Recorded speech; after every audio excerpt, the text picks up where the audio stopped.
discussing a presentation by Sergey Levin he recently gave about the progress they're making with vision, language, action models. I want to talk about three particular things. First, the vision, language, action model idea and sort of what he calls the first generation, the second generation.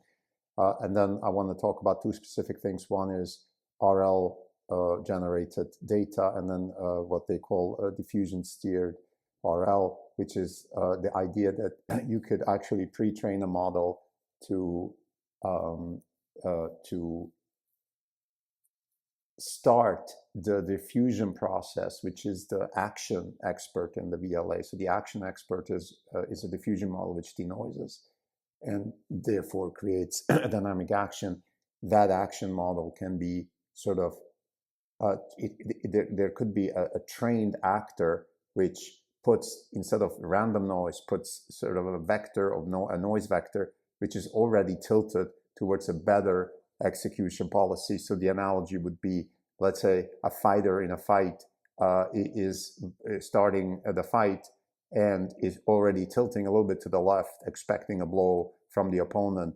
So it's not fully random, although a fight could be random, but there's a bit of an anticipation that the fighter maybe learned through video watching tape of the opponent. So in that sense, this DSRL, as they call it in the paper, is sort of a preconditioning towards fulfilling the task. But let me talk about the paper. So why am I talking about this? In the first place, I think for regular listeners, it won't come as a surprise.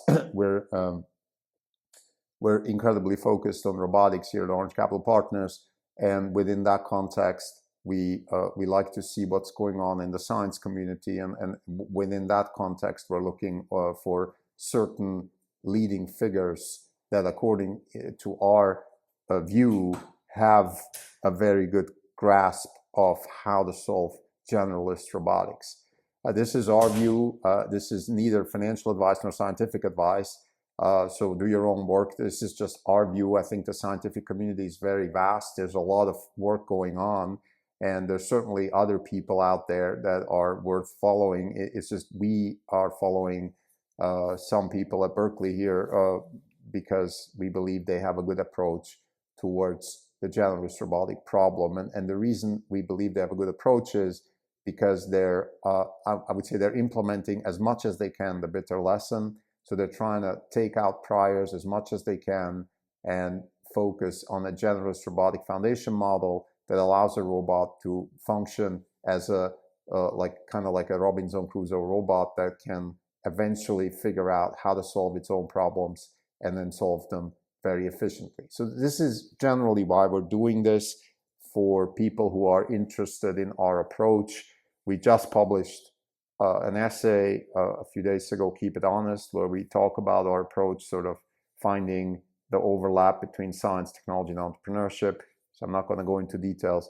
This is a good example. This episode is a good example of how we actually look at science and why we think science is important. So let's talk about the presentation. The links are in the show note, also the papers and everything. So the three things we want to talk about. First, what is a vision language action model? A vision language action model is inspired by large language models. So large language models scrape text data from the internet and then use self-attention to compress knowledge in a latent space that then can be triggered through prompts and deliver generalist results, and that's what we generally call Gen AI these days. What a vision language action model does, it's think of it like it's kind of like Sergey says, it's like a mixture of experts. So you have text-based, you have vision-based, you have action-based neural nets that are specifically architected and trained to capture those different modalities. Now, this is just as a side note here. One of the reasons why, let's say, Fei-Fei Li has a company called World Labs is because they are saying there, some people in the company, it wasn't Fei-Fei Li, but in one of the presentations they gave, that is sort of the reason why they think World Labs makes sense. It's the fact that when you have a vision language action model, or these sort of multimodal transformer-based models that are pretty prolific right now, they're all compressing all the data down to one-dimensional string. So whether it's vision, language, or action, it ends up being transmitted into a one-dimensional string. So everything kind of looks like text to the model. It's just that the information in the vision encoder is different, and of course the information and the architecture of the action encoder is different, because in the action encoder using diffusion, I'm going to talk about this in a second, but it's still sort of not looking at the world in a four-dimensional space. That's what the vision, that's what World App's doing. So safeguard the three-dimensionality of space and the fourth dimension of time. Try to represent the world, the latent model that you're training your AI on, in that context. So use those types of representations instead of compressing everything into one-dimensional strings. That's generally the reason why world model startups have, that's their spiel, let's say. But that's a different conversation. We're here in the more traditional LLM-inspired world, and we're using mixture of experts, like a vision encoder and an action encoder, to add more granularity, to add more information to the model. And what does a vision encoder do? A vision encoder does exactly what a language encoder does, but it just takes vision and translates that into semantic knowledge. So, a picture can speak more than 1,000 words, kind of thing. The action part of the model, though, is a diffusion-based model, and that's important. That's very important. That's one of the things that Sergey is pointing out, that this has been successful. It's still bleeding research and all that, so we're not sure if that's going to win in the end. But the point is, what's the difference between a self-attention transformer and a diffusion model? The diffusion model has dynamics in it, and that's much more, it's not static like a transformer is kind of static. You prompt it and then it shoots with a maximum likelihood method, sort of the most likely connections of the neurons, and gives you an answer. Versus the diffusion is more of a static, dynamic model, where you start with X and then you sort of within time develop a representation of reality. In the case of action, that means that you're moving the fingers towards the cup because you want to pick up the cup. So for people who are more interested in the actual details, there's papers attached in the show notes. What I want to talk about now is more interesting to us is how they're dealing with the data collection problem, because like for most people, hopefully by now, you realize that one of the biggest problems of robotics is data. And what they're doing is really interesting. In one of the papers, which is where they, again, papers in the show notes, they use RL to generate trajectories. That could be interesting. So in particular, what they're doing is they're using a very small, only vision-based model that is task-specific. So it's not based on the foundation model, on the VLA. It's just a vision-based, very simple, RL-based, task-specific model where the robot, let's say, has to learn how to plug in electricity into a plug. And it does that based on vision. It's sparse reward. So if you plug in, you get a 1, otherwise you get a 0, and there's a lot of try and error, and then it figures it out. This trajectory then is transferred back to the foundation model, and with that specific knowledge, with that specific dexterity that now has been learned in that smaller RL-based model, the larger VLA model then can use those skills and generalize over many different problems, use semantics, in other words, say, okay, well, this looks similar, plugging into this type of socket is similar to that kind of socket, so I might use the same idea, just change my weights a little bit. So that's kind of the idea, and they have some pretty good success. The last thing I want to say, which is super interesting, is a paper, DSRL, diffusion steered RL. And there, what they're doing there is, and I'm going to give the analogy. The analogy is the following.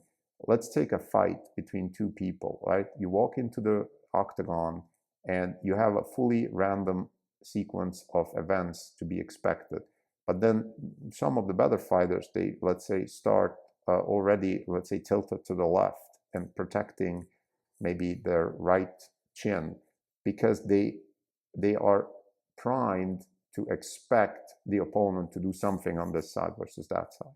So what this diffusion DSRL does, it does exactly the same thing. So it trains, again, in a small, lightweight RL agent way, it trains the VLA to offer a diffusion vector. So the diffusion vector starts with noise and then denoises the action. And that noise is not Gaussian random. That noise is already predetermined through a learned actor, right? So again, in this particular case, for example, when you have lots of obscured Lego blocks, you might want to start with the denoising, maybe more. The denoising vector should already incorporate certain ideas. Maybe you want to scan the background or something like that, and then denoise. You still denoise the same way, but you start with a prime vector, and that's learned, that's end-to-end trainable. So that's, I think, a very interesting approach. Sergey's presentation is a summary. It's not meant to be like, this is it, now we solve general robotics. They're obviously working on physical intelligence. Their models there are, on the one hand, scientifically relevant, but also, of course, for their business. To finish the episode, I just want to give a little outlook for where we stand here at Orange Capital Partners. So we are heavily invested in robotics through our investments in Tesla and NVIDIA. We're actively looking for other investments too. The idea that we're invested in robotics has been around for a while because we believe real-world AI is interesting and also very relevant. It's particularly relevant for actually most of the tasks that we don't even know exist today. So for example, building AI data centers in space, right? Optimus hopefully will be deployed in space to help SpaceX and Tesla build the AI data centers in space. So we see the business side of things as more interesting in tasks where humans cannot be, should not be, or don't want to be. And those are mainly tasks, not only tasks that don't even exist, or if they exist, they're very random, rare tasks, underwater welding for oil platforms, those kind of things. But we see the most interesting application for robotics in tasks that we believe don't even exist yet for today. But again, this particular presentation by Sergey is literally a snapshot of a scientific progress that his company and his research lab is making. They're nowhere near solving the problem, but I think most importantly, the way we see the dexterity problem solved, which is one of the biggest problems according to Elon Musk, according to Sergey, according to many people, the dexterity problem is the main problem. The dexterity problem can be solved with RL. It can be solved with sort of lightweight vision-based RL agents that then solve tasks very specific. So once you already know, okay, I'm here and I need to grasp this cup, or I need to capture this pen and put it somewhere. I don't need the semantics. I don't need the foundation model to understand the world. I just need to know how to actually grasp this. This can be done with lightweight RL. And then that lightweight RL model can be incorporated into the larger VLA, which has all the semantics and all the generalist intelligence that then can be used to have a generalist robot that can, on the one hand, build AI data centers in space, but on the other hand, also do welding on the ground for all platforms on Earth. Thank you.